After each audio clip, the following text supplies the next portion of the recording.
Welcome back to this series on Stellaris and specifically tutorials for it. As for those that even have been playing for a long time, have something to learn, but also for those that are new, it's a way to wrap your head around the different systems in the game. Today we're going to be talking about diplomacy and sectors. Now, those two are not mutually exclusive. They are relatively can be relatively complicated systems, and they do impact each other, not all that much. So let's take a look here at what we have. I've been continuing to play our little test campaign where everybody could play along with me in order to take a look at what is available a little bit later on, because we weren't really ready for any sort of diplomacy or sectors just yet. So I've colonized an additional planet, which is called the coolest name, the fourth planet within our empire. And in all honesty, it is looking pretty strong here. The problem is right now is that we are over our directly controlled colonized systems limit, which means that our empire's influence gain is reduced by 10%, as well as our energy generation reduced by 10%. This is indicated by this too many colonized systems icon. And in addition, we also have an election coming up, but we'll dig into that very shortly. So let's take a look at what sectors are. Sectors are AI-controlled areas of space that you cannot really directly interact with unless you do it on of a top-level point of view. Basically, you're handing over the keys to the castle to somebody else, and that somebody else is directly influenceable by you. However, you cannot do anything on a planetary level. So let's take a look at our planets and see what is a potential good place to build a sector on. So we have a cool name, which is pretty decent. We've got a lot of we've got a lot of decent development here already. The coolest name, which still needs quite a lot of development, so we're not going to put a sector on here. The cool name itself, it's got a lot of tile blockers. I'm not particularly interested in handing this off towards a sector AI because there's a lot of tiles here that we can directly control. Earth, we cannot put in a sector because it is a capital world. So looking at all of this stuff, considering how well we can develop things, I am interested in putting another cool name, which is our Gaia world, into a sector. The fact that it's a Gaia world will help happiness being decent on that planet. Of course, if you want to put something else in a sector and you're like, a Gaia world in a sector? Not on my watch, buddy. Well, then that's fine as well. So let's take a look here at another cool name. There it is. We go back towards the galaxy map, and we go towards the Amor drop-down. Click on planets and sectors. As you can see, the coolest name does not have a governor on it. So let's create a new sector. As you can see in the meantime, another cool name has a governor on it, which is an intellectual. As soon as we turn this planet into a sector, the governor will become jobless, basically. So we'll need to move him on towards a new thing. So we click on create a new sector. The main thing that you need to watch out for here is that if you create a new sector, it is free to do so. If you take a look at our influence, we can click here. It doesn't really do anything. We can do another one, and it doesn't do anything. The problem is if we remove a system from the sector, and we do this, for instance, it will remove 25 influence from our bank, basically. This is very important to keep your eye on because this is basically the process of creating the sector itself. This is not a, hey, do you want to go and do this confirmation sort of thing? No, this is the actual functionality of building the sector. So don't go around and say, oh, I want to do this. No, I want to remove that planet. And then all of a sudden you lose all of your influence points, which are very important within this stage of the game.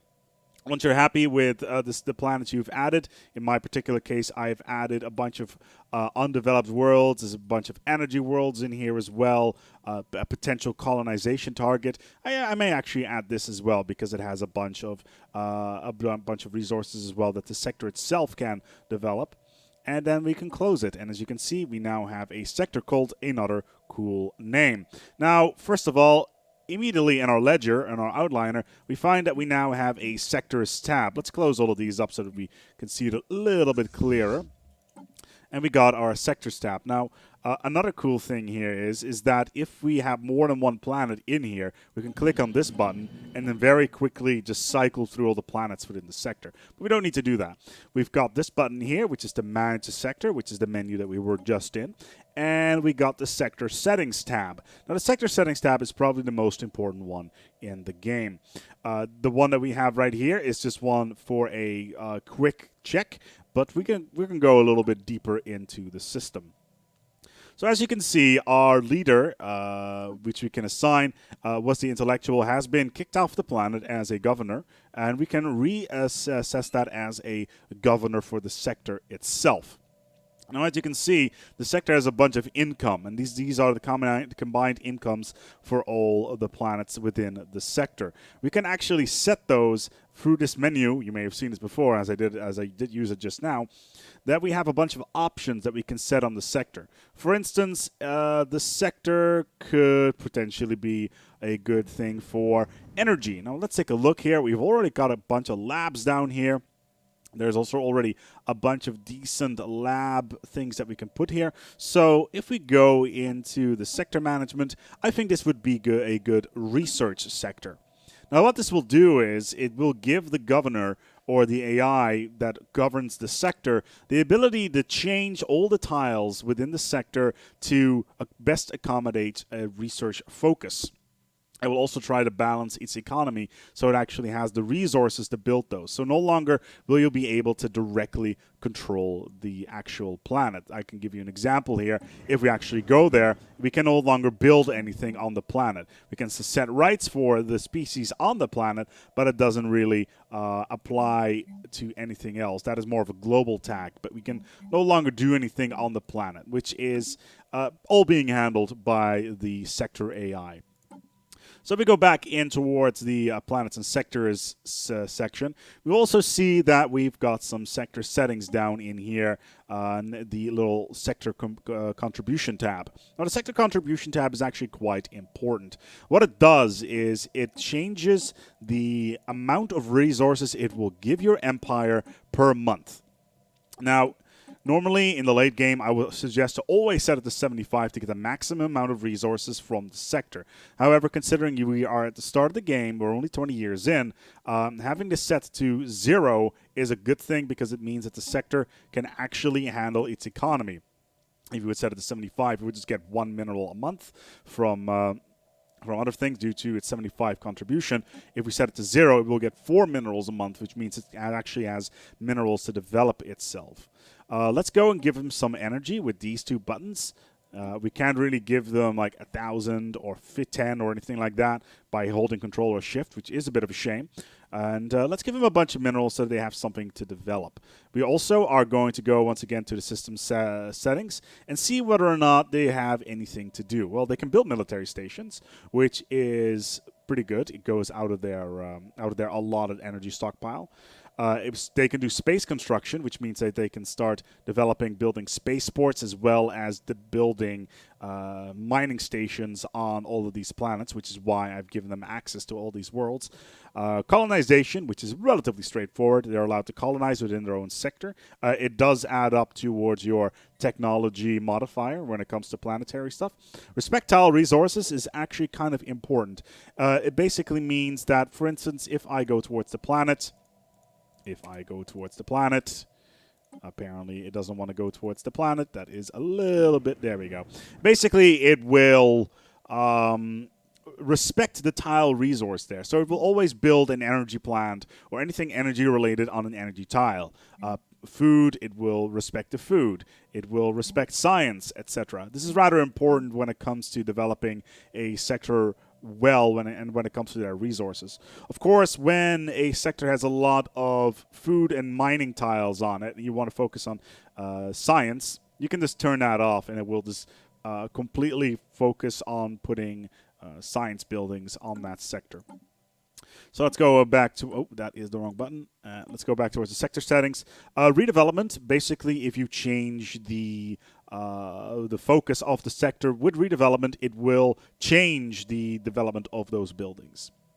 And build robots, relatively straightforward. If you want to build robots within your sectors, you can do that. it shouldn't be a problem. We can also go for a balanced focus, which basically means it will balance its production in general. But right now, research, financial, industrial, and agricultural are basically the focuses we can set for the sectors. So that pretty much wraps up the sector stuff. It is fairly straightforward. There was some stuff in the previous builds where sectors were not all that useful, as in their AI was a bit annoying sometimes, and you couldn't really work your way around it, which was a bit of a shame. But in 1.5, it should improve quite a lot. So for those people that have bought the game recently, congratulations. You no longer have to struggle with sector management. Do I personally use sectors? Well, when I have a directly colonized system cap, yes, I definitely do. However, I like to have as much control over my planets as possible, which means that I will put as many I will try to colonize as many systems that have multiple worlds in them, so I can directly control what's going on. Of course, if we go in towards our sector management tool, you will notice that we can upgrade our space stations within these systems. So if we go to the spaceport, we still have direct control of the spaceport because it's technically not being handled by the sector, even though it will build there. Let's go take a quick look at our economy here. Betharian power plant, always nice. Let's go and get something cheap like ion thrusters or anything like that. Anyway, that wraps up the overview on sector management. Late game, you will find yourself with massive sectors that do huge amounts of focused on science, on engineering, industrial, even crops and food output, etc. And actually managing these sectors is a big part of the grand strategy part of the game. We basically are moving from the 4X side of the game, where we control everything, to the grand strategy part of the game, where we offload a whole bunch of development towards sectors. Now, one thing that is important to note, and something that I do quite a lot, is that I generally don't like to hand over planets to sectors unless I've completely developed them to the point where I'm comfortable with them. Am I comfortable with handing over this Gaia planet right now? Absolutely not. But right now I'm forced to because of the direct controlled colonized systems. There's a bunch of things that you can do in order to increase this through technology or ascension points, or even some of the traditions. There's a couple of traditions that allows you to increase those as well. But that wraps up the stuff regarding sector management. If you have any feedback on that, feel free to drop it down into the comments. Let's move on to diplomacy. As you can see, I have access to 3 empires, and all 3 of them are vastly different. Let's take a look to the north, to the Void That Is All. The Void That Is All is a hive mind, which is a utopia-exclusive type of government. Now, a hive mind, by default, we look at the opinion modifier down here, is that we do not trust them. If we were AI, we would get an automatic minus 30 bonus to their trust. Now, if this is red, it generally means it's bad. So that is something you want to keep in mind. Then we are looking over towards the trust modifier. Do they like us? Do they trust us in any way, shape, or form? Basically, it allows us to become, to get a better attitude with us, with the alien species. Then there is this one right here, the relative power, which is equivalent. This is never really a good overview of what things are. Relative can be anything from, say, your fleet power from 1,000 to 500. That 500 gap can definitely be there, especially early game. This can be a serious problem. For instance, the Void That Is All could have a fleet that is 800, and we only have a fleet that is, and I quickly need to take a look here, of 332. So the differences can be quite a lot here, even though it says equivalent. This is not something that you should base your wars on unless you are in the positive, as in if you are supreme to them or overwhelming. Their attitude is currently wary. This can be anything from wary to friendly to cautious or anything along those lines. Basically, this is a good indicator of what they want to do against us. If they're hostile, they will try to attack us if we seem weak. This is the amount of population that they have.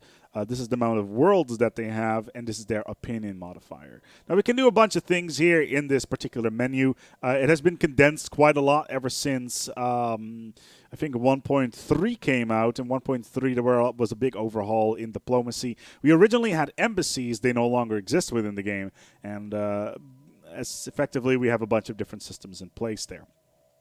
So as you can see, we can declare war. We can offer a trade deal. We can declare a rivalry. The rivalry is basically a thing that closes all the borders with us, and we set the alien species as a quote-unquote rival, as in somebody that we fight actively against. If we do this, our relationships will worsen by 100, but we will gain 60 influence, or 0.60 influence, towards our modifier here, which would boost it up to 3.5 a month, which is actually quite a big deal. As you can see in the animation of their portrait, they don't like it very much. But this also can mean if there's any other species around that have also rivaled them, it means that we will like them more and vice versa, because we have common rivals. Of course, this goes the other way around as well. If they have friends and we have rivaled them, there will be a modifier in place saying, hey, you are a rival with our friends, therefore we do not like you. The classic, the enemy of my enemy is my friend sort of situation. Because nobody's really, nobody's really friends in the end. It's all about, everybody's going to conquest. In the south, however, we've got a rather interesting situation going on. We have a Star Accord representative democracy. Now, if you look at our government, we are also a representative democracy, which means that we are very... we can gel very well with these aliens. Do they look weird? Sure, but we can overcome those pitiful biological differences. And of course, they are very keen on getting whiplash by whipping their head back constantly. But as you can see, we're in a completely different boat here. We got a plus 55 opinion modifier with a lot of different things here. We are a new contact, which is generally not considered to be a good thing, but that changes within 3 years. We have some border friction, which means that our borders are basically touching each other, which means that neither can grow. That has a modifier. Our interference policy is plus 10, so if we quickly go to our policies and edicts, basically we have a passive study of natives, and they like that, which is a good thing. Of course, we can always change this if we're trying to mooch onto another species. Xenophilia, which we are, adds 20%. The xenophilia diplomacy, which they like as well, which is good. I think we're both xenophiles. Are we both xenophiles? Yes, we are. So basically, we have a double bonus there. Free egalitarians, plus 25. And we also have the same authority, which is the representative democracy. And on top of that, they are federation builders, which means that they are more keen on building a federation with us, which is really good. And that's something that is very useful for us in the long term. In addition, we currently have not built up any trust, which is good. They've got 2 planets, 16 pops. They are equivalent in relative power, and they're cordial to us, which means that they are amendable to peaceful coexistence and trade. Now, trade itself is not really a function in the game as of right now. I'm pretty sure that in some future patch we're going to see more focus on trade, but we'll see about that in the future. Anyway, as you can see, all of a sudden there is a bunch of additional stuff going on here, and I will walk you through that. For instance, we can have a defensive pact. A defensive pact means that we will not, whenever we are attacked, they will automatically come to our aid. This is a good thing because basically it allows us to have more projection of power within the galaxy. And the AI will automatically notice as well that we are in a defensive pact with another species that will come to our aid. Basically, it's the whole World War I Danton situation. Anyway, let's form a defensive pact. It will cost us 0.75 influence a month, but it will increase their trust with us up to 100 within 100 months, basically. So let's confirm this. We have sent out the deal. There it goes. And they instantly agree on this, which is a great thing. Instantly, we'll also find our bonus to be increased because we have a defensive pact, which increases our opinion by 20%, which is awesome. Let's go for a trade deal with them. This is rather important within this confines of the game. First of all, actually, let's take a look at their technology level. It is equivalent. This is rather important because we're trying to mooch off of them. So let's go have a trade deal, and as you can see right now, we can trade for energy, minerals, food. We can ask for the transfer system. That is only from our side. We cannot buy a system off of them, which is a bit annoying. Information, which is also annoying, interesting. We have the option to go for star charts and active sensor links. Star charts I don't really use. Active sensor links is actually quite good because it's effectively a way to cheat a little bit, and the AI knows exactly what's going on at all times because, in fact, the AI cheats. So we have an active sensor link. Basically, we'll be able to see everything that they see and vice versa. We can increase the length of this deal to 30 years, which we definitely want. We get an 8% bonus out of this for a trade deal with them, which is another relationship bonus. And on top of that, we can throw in a research agreement, and they are totally happy with that. So this will add a +1 deal modifier with them, plus we'll have a research agreement with them, which is great. Considering our minerals and energy are in a place that we're not really cool with, we're not going to trade for any minerals. We'll talk towards their other namers for that. So let's confirm this. There it is, and instantly we can see everything. Now this is where the active sensor link comes in. We know exactly what kind of fleet they have. Their fleet is 433 strong, and we can see what kind of weapons they rock. They have hyperdrive technology as well as missiles. They're on the second tier already, and they have medium improved deflectors, which is rather strong, and we can use our deal that we have with... Let's take a look. Our research agreement here, because these aliens have already researched this technology, it means that we get a 25% bonus on our research modifier, on our research cost. So basically, for all of these, this one they haven't done yet, and this one they have. So basically, we will get our technologies will be cheaper if they've already researched it, which is great for us because it's a massive boost in technology. And this stacks as well. So if, for instance, we get a research agreement with these guys who don't like us at all, because why? Well, they are our rival. Let's declare a rivalry with them, shall we? Actually, no. Let's try to bribe them, because actually we'll do that with the Void, that is all. So let's get a rivalry with them underway. There we go. They are a rival, but they're the same type of authority, a representative democracy, but they're slaving despots. And also they're xenophobic, which is never a good thing. They're also a rival. They've also closed borders with our friends next door, so that means that they can no longer go back and forth. Considering we're a rival, we can no longer move back and forth between each other's systems. Let's take a look at the Void, that is all.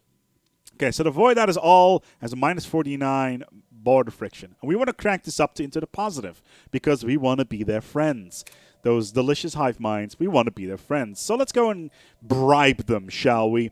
Let's give him some minerals. One mineral already boosts our opinion modifier by to 6. If we increase this to 6 to 30 years, it will increase it to 20. If we add another one, we get 40. Now this is going to impact our mineral pile a little bit, and sure, we're going to give them a ton of minerals, like it's a lot of minerals basically, but is it worth it? I feel it is.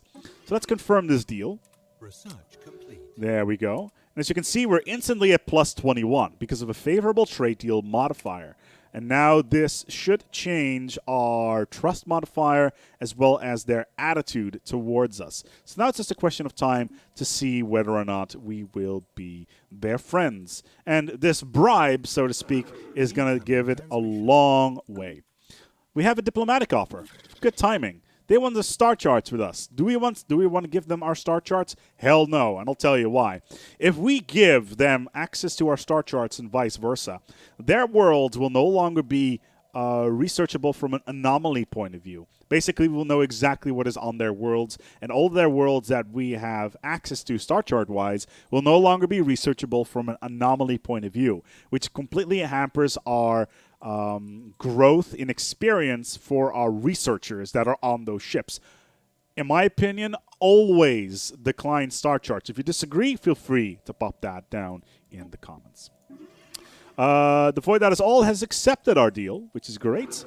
They're now at +21. They are still wary of us, but we are looking pretty good. So let's offer a trade deal. Can we get a research agreement with them? No. It says -1,000. This is because of their wary attitude. We need to work to increase their wary attitude, which is exactly what we just did a little bit when it comes to bribing them. So this needs to change, and we can do that by giving them gifts, doing defensive pacts, that sort of thing.